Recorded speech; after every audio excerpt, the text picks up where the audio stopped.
Welcome to all my friends, students in physics class by doctor Hamid sir.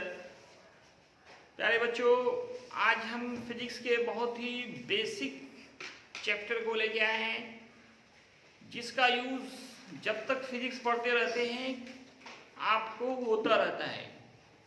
Most important chapter of physics, नाम है work energy power. Work energy power. Physics के कई definitions आपको लिखाए गए थे, उनमें से एक डिफिनेशन था what is physics, the branch of science which deals energy and its transformations and phenomena take place due to transformation of energy. मतलब फिजिक्स साइंस की वो शाखा है जिसमें ऊर्जा, उसके रूपांतरण और उससे होने वाली घटनाओं का अध्ययन किया जाता है। एक डिफिनेशन फिजिक्स का ये भी था। तो फिजिक्स की किताबों में ज़्यादातर देखें तो एनर्जी है। हम लाइट के बारे में फिजिक्स में पढ़ते हैं तो क्या एनर्जी है। फिजिक्स में हम हीट के बारे में पढ़ते हैं, हीट एनर्जी है। फिजिक्स में साउंड के बारे में पढ़ते हैं तो साउंड एनर्जी है। फिजिक्स में हम इलेक्ट्रिसिटी के बारे में पढ़ते हैं, इलेक्ट्रिसिटी क्या है, फॉर्म ऑफ एनर्जी है। मैग्नेट के बारे में पढ़ते हैं तो वो भी क्या है, एनर्जी है। तो ज़्यादातर फिजिक्स की किताबों में देखेंगे आप एनर्जी के बारे में स्टडी किया जाता है। तो उस हिसाब से ये चैप्टर जो है आपको पूरे जीवन में जब तक आप फिजिक्स पढ़ते रहेंगे इसका यूज़ करते रहना होगा। Basic chapter, one of the most important root of the physics कह सकते हैं इसको भी, वर्क एनर्जी पावर। ये सिर्फ 11th में काम आएगा, बल्कि जब तक फिजिक्स पढ़ते रहेंगे। 12th में तो कुछ ज़्यादा ही काम आता है, वर्क एनर्जी पे वहाँ पे ज़्यादा काम करना पड़ता है। यहाँ पे 11th में थोड़ा एनर्जी कम है, लेकिन 12th का पूरा फिजिक्स का किताब उठा के देखिए तो एनर्जी है। इलेक्ट्रिसिटी पढ़ना है, मैग्नेट पढ़ना है, करंट इलेक्ट्रिसिटी पढ़ना है, न्यूक्लियर फिजिक्स पढ़ना है, न्यूक्लियर एनर्जी पढ़ना है। पूरा एनर्जी की बात होती है वहाँ पे। तो दोस्तों, चैप्टर का नाम है work energy and power. Hindi बोला तो कार्य, ऊर्जा, शक्ति। तो वर्क क्या है ये 9th में भी पढ़ा। ये चैप्टर का तो नाम आपने हेडिंग से लगा होगा कि जैसे ये 9th का ही चैप्टर है, अगर सही से अगर आपने पढ़ा होगा 9th क्लास में। कोई भी एग्जाम ऐसा नहीं इसमें इसके क्वेश्चंस नहीं पूछे जाए वर्क एनर्जी पावर के। तो दोस्तों, वर्क क्या है, सवाल ये उठता है। एक तो 9th में डिफिनेशन बताया जाता है कि किसी ऑब्जेक्ट पे हम लोग जितना फोर्स लगाते हैं और फोर्स के डायरेक्शन में जो डिस्प्लेसमेंट होता है, उस दोनों का प्रोडक्ट ही वर्क होता है। हिंदी में पढ़ेंगे किसी वस्तु पे लगा बल और बल की दिशा में हुए विस्थापन को कार्य कहते हैं, गुणनफल को कार्य कहते हैं। किसी वस्तु पे लगा बल और बल की दिशा में हुए विस्थापन के गुणनफल को कार्य कहते हैं। इस तरह से आपको पढ़ाया गया अगर आप हिंदी मीडियम में पढ़ के आए होंगे। इंग्लिश मीडियम में पढ़े होंगे तो लिखेंगे work is this product of force and displacement takes place in the direction of the force. लेकिन यहाँ पे हम लोग थोड़ा बड़े हो गए ना, या स्टैंडर्ड डिफिनेशन चाहिए। तो यहाँ पे स्टैंडर्ड डिफिनेशन देते हैं कि work is scalar product of force and displacement. ये स्केलर प्रोडक्ट, वेक्टर प्रोडक्ट, ये सब आपको वेक्टर चैप्टर में पूरा पढ़ाया। एक महीना वेक्टर पढ़ाया था मैंने। तो वहाँ पे मल्टीप्लिकेशन ऑफ 2 वेक्टर्स में क्या था, वर्क। उसका एग्जाम्पल, एक पहला एग्जाम्पल वर्क था। उसके बाद फिर पावर भी था। तो वर्क क्या है दोस्तों, तो स्टैंडर्ड डिफिनेशन देंगे work is scalar product of force and displacement. W से डिनोट करते हैं, फॉर्मूला होता है वेक्टर F डॉट S, इसको mod S cos theta, FS cos theta भी लिख सकते हैं। जहां पे थीटा दोस्तों एंगल होगा वेक्टर F और S के बीच का।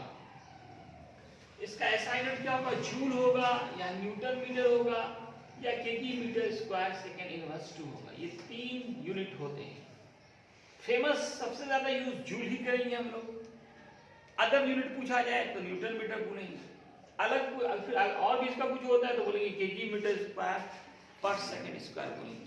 अगर तीनों ऑप्शन दिया हुआ है, चौथा ऑल ऑफ दीज है, तो हम लोग क्या पढ़ेंगे, ऑल ऑफ दीज। डायमेंशन की बात करें, इसका डायमेंशन होता है ml square t inverse 2।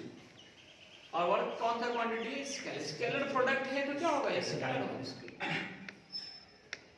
Force vector, displacement vector, लेकिन जो डॉट प्रोडक्ट होता है, यहाँ पे डॉट का साइन लगा दिए, डॉट है यहाँ पे, तो ये देखिए एरो भी देखिए, दोनों पे एरो है, लेकिन वर्क पे एरो नहीं है, work scalar quantity, scalar product, product scalar हो जाता है। दूसरा नाम इसका डॉट प्रोडक्ट था, वहाँ पे ए वेक्टर डॉट बी वेक्टर लिखते थे, mod A mod B cos theta, तो यहाँ पे होगा mod F into mod S into cos theta या एफ एस कॉस थीटा। अब स्पेशल केसेस, यहाँ पे तीन स्पेशल केस, तीन इंपॉर्टेंट ऑब्जेक्टिव। एक तो ये कि अगर डिस्प्लेसमेंट फोर्स के ही डायरेक्शन में हो, मतलब सेम डायरेक्शन, जिधर फोर्स लग रहा है और डिस्प्लेसमेंट उधर ही हो रहा है, तो सेम डायरेक्शन हो गया। मैं बार बार बताता हूँ कि सेम डायरेक्शन में एंगल 0 डिग्री होता है। दो ऑब्जेक्ट सेम डायरेक्शन में हो तो उनके बीच का कोण 0 डिग्री होता है, और cos 0 1 होता है, cos 0 1, तो क्या होगा?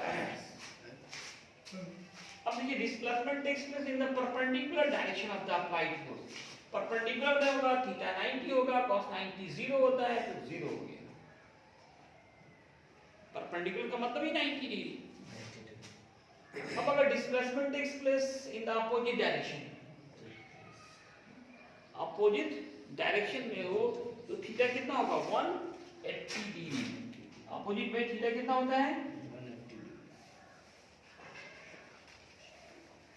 अपोजिट डायरेक्शन में थीटा का मान 180। हम बार बार इस तरह से दो पेन लेके दिखाते हैं ना, याद है कि भूल गए आप लोग?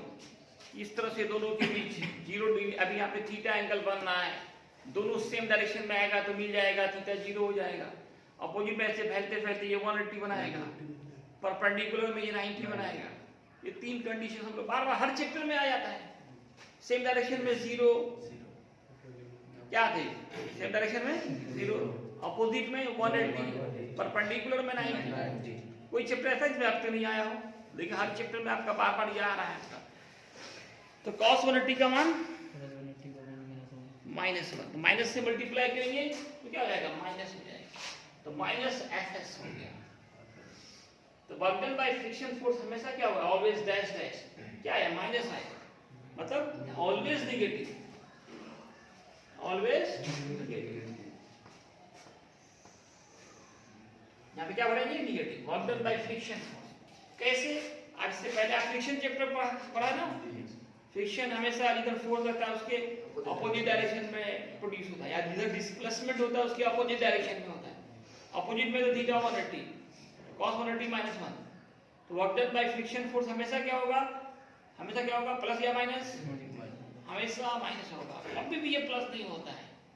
Work done by friction force, क्यों? फ्रिक्शन हमेशा डिस्प्लेसमेंट के अपोजिट डायरेक्शन में डेवलप होता है।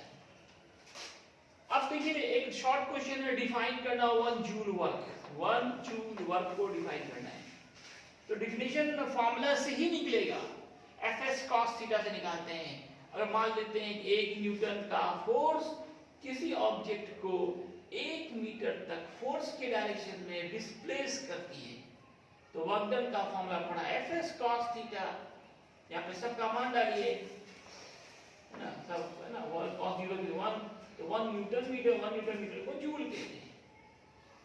इससे हम लोगों ने क्या सीखा? अगर 1 न्यूटन का फोर्स एक ऑब्जेक्ट को 1 मीटर तक फोर्स के ही डायरेक्शन में, जिधर फोर्स लगा है उधर उधर डिस्प्लेस करती है, तो वर्क डन कितना होगा? 1 जूल होगा।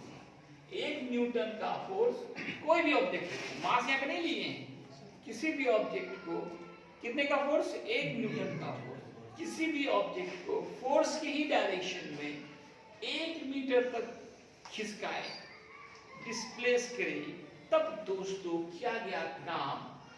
कितना होगा? 1 जूल होगा। कितने का फोर्स? 1 न्यूटन का फोर्स किसी भी ऑब्जेक्ट को 1 मीटर तक डिस्प्लेस करे, मतलब खिसकाए, किस डायरेक्शन में? फोर्स के ही डायरेक्शन में, तब वर्क डन कितना होगा? 1 जूल का होगा। अगला क्वेश्चन देखिए, कैलकुलेट वर्क डन। यहाँ पे वर्क डन छूट गया है, कितना काम होगा? वर्क डन निकालना है against gravity force if a person displace 100 kg object on his head up to 10 metre in horizontal road. Calculate work done, work done निकालना है against gravity force. Gravity force के विरुद्ध वो कितना काम किया? जब एक आदमी 100 केजी के वेट को अपने सर पे लेकर, एक पुली है ना, पुली वो अपने सर पे 100 केजी का वेट लेकर हॉरिजॉन्टल रोड पे 10 मीटर तक जाता है, तो बताइए उन्होंने कितना वर्क किया अगेंस्ट ग्रेविटी फोर्स? कितना वर्क डन होगा? बिना कैलकुलेशन किए बता सकते हैं कोई आंसर इसमें से क्या होगा? 0। वेरी गुड, नाइस सर, बिल्कुल सही जवाब, नाइस सर, वेरी गुड। क्या हो जाएगा? काहे 0 होगा? cos 0, cos 90, अरे ग्रेविटी फोर्स कितना लगता है? वर्टिकली डाउनवर्ड, और चलना कितना? थीटा कितना है? 90, cos 90 कितना? वर्क डन क्या होगा? क्या इशू कितना होगा? समझ गया ना? क्यों 0 होगा? डिस्प्लेसमेंट ऑफ फोर्स के बीच का एंगल कितना है? 90। cos 90 कितना होता है? कितना हो गया? 0।